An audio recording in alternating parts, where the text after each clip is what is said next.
What's going on, Guardians? It's Tizzle here. In this video, I'm going to be breaking down my Void 3.0 build for the Titan.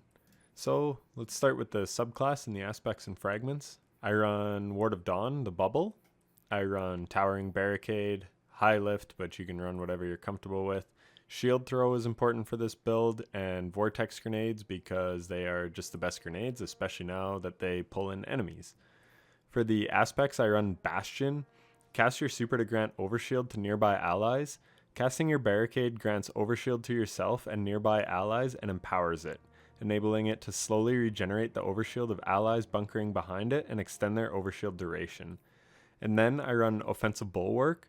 While you have an overshield or inside Ward of Dawn, your grenade charges significantly faster, and you have increased melee range and damage, and melee final blows extend the duration of your overshield. You gain an additional shield throw while in Sentinel Shield. So basically, this build all centers around putting your barricade down and then spamming your abilities. We're using the exotic chess piece Heart of Inmost Light to get our abilities on an even faster cooldown. But before we get to that, let's check out the fragments. So I run Echo of Undermining because your Void Grenades weaken targets, and that 15% debuff to enemies anytime you hit them with a grenade is just too powerful to not use. It does give minus 20 discipline, but as you can see, I still have my discipline up to 91, but I could run 180. So you could even spam your abilities a little more if you want to give up that weaken, but I personally just don't want to do that. Echo of Exchange, melee final blows grant grenade energy. And then Echo of Expulsion, void ability final blows cause targets to explode. So that's really good because we're spamming our abilities. You could also do Echo of Provision, damaging targets with grenades grants melee energy, but this gives minus 10 to strength, and I would just rather have my strength cooldown higher. When we look at our helmet, these are all pretty standard. Again, you want to be speccing into discipline and strength and resilience as much as you can. Well of Utility though, picking up a Void Elemental Well grants you additional class ability energy. Multiple copies of this mod increase the effect, but I only run one mod. So really what is the whole key to this build is 100 resilience to get our shield on basically like a 13-second cooldown. And as you're spamming that, that's going to be proccing Offensive Bulwark, because while you have an overshield or inside Ward of Dawn, your grenade charges significantly faster. So every time we cast our barricade, our grenade's charging faster. And then we have Heart of Inmost Light, which, using an ability, grenade, melee, or barricade, empowers the other two abilities. Empowered means abilities have faster regen, melees and grenades do more damage, and barricades have more hit points.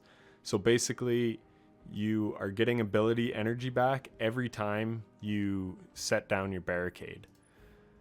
Then on the gauntlets, you want these to be void. Again, if you're running champion stuff, you would have to put on champion mods. But if we're not, you want to run one bolstering detonation, which grants class ability energy when you cause damage with a grenade, and one focusing strike grants class ability energy when you cause damage with a melee attack. Because this build is all about spamming all your abilities, because they all empower each other. You put down your barricade, you get a ×1. Then say you throw your shield, then it empowers ×2 for your grenade. So your grenade's going to be doing more damage, and your cooldowns are getting that much quicker. Again, on the chess piece, I'm just running like Concussive Dampener and Damage Resistance mods and Elemental Ordnance. Elemental Ordnance will allow me to create a Void Well when I get a grenade kill.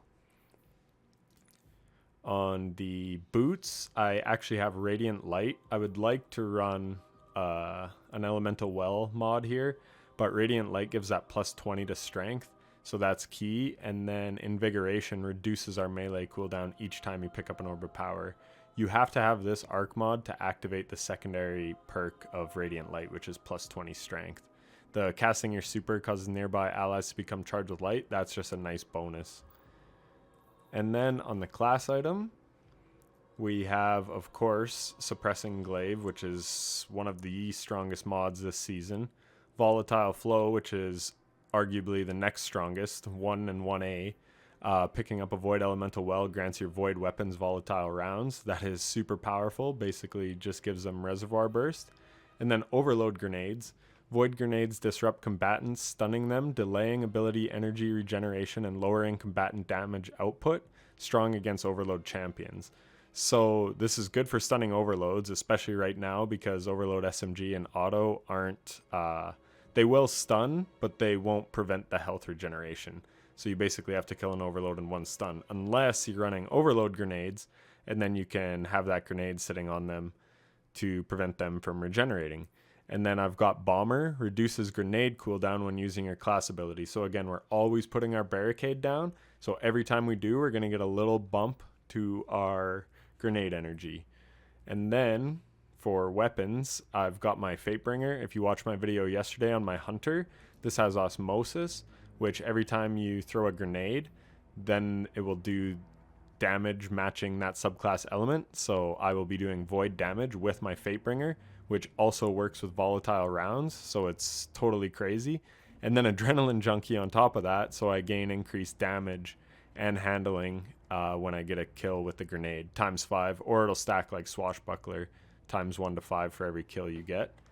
And then, of course, I've got the Glaive. I did a Glaive video yesterday as well on why you want Impulse Amplifier and Frenzy on the Glaive. It's absolutely cracked. And then Galahorn, or I'll run Royal Entry sometimes. I can't even remember. I don't think, yeah. Oh yeah, I do have Font of Might. So Font of Might, when I pick up that Void Well, will buff Void Rocket Launcher. So the Royal Entry would get a buff from that, but Galahorn won't.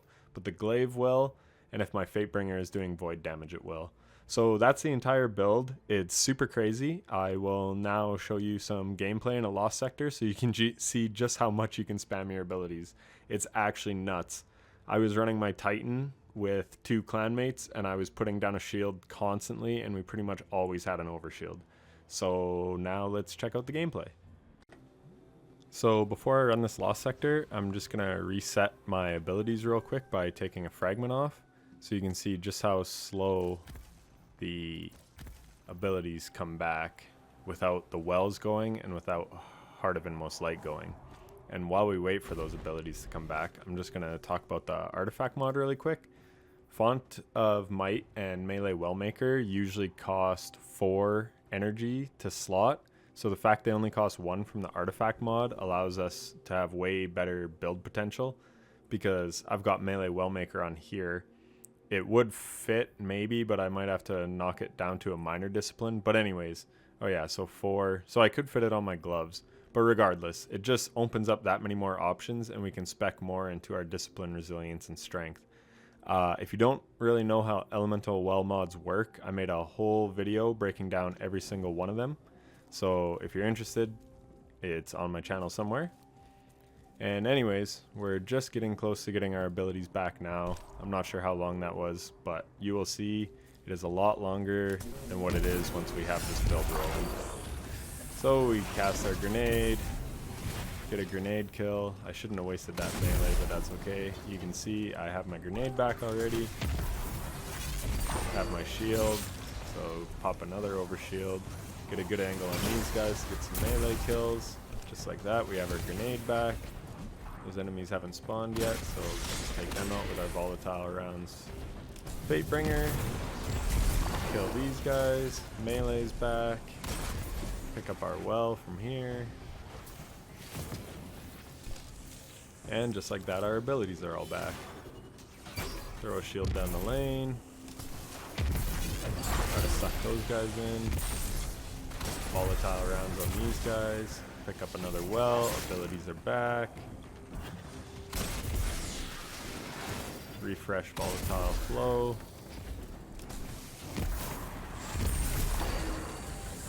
Oh god. Oh. Huge tracking from the shield. That was a terrible throw. Suck them in. Get another shield. Now we have an enhanced barricade. You can see I have like ×2 empowered melee, like all this stuff all the time.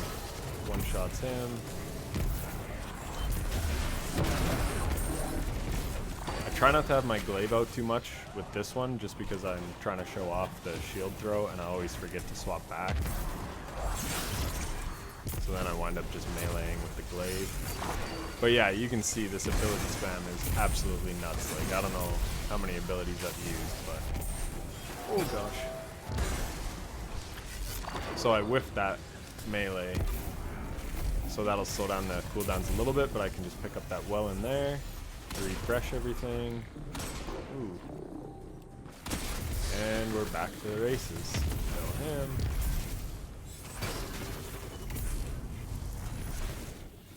Almost have our super.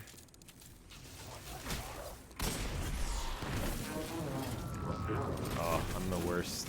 I never have my rockets reloaded. Such an auto-loading crutch. So yeah, that's pretty much the build. Like, it is just bonkers how often you get your abilities. Like, you guys could check the timeline down below if you want to see how quick those abilities are taking to come back, but it's like less than 10 seconds, I feel like. Like, it's pretty much instant. Anyways, this build is nuts. I'll show it one more time, just a quick overview. If you like this video, let me know. It's a different style than I'm used to, but there's so much content I want to put out that this is the quickest way, because I'm a pretty crappy video editor, so it takes me a really long time. But anyways, I hope you enjoyed the build, because that's what this video is all about, is the content. And the build is absolutely nuts. So give it a try for yourself. Like I said, the biggest keys are high resilience, high discipline, and high strength, especially resilience, because that has the lowest cooldown of all of them, and that really gets the build rolling. So 100 resilience, Heart of INMOST light, and then all those other things just add to the build, and you'll be ability spamming like crazy. As always, if you watched this far, I thank you so much for watching, and take care.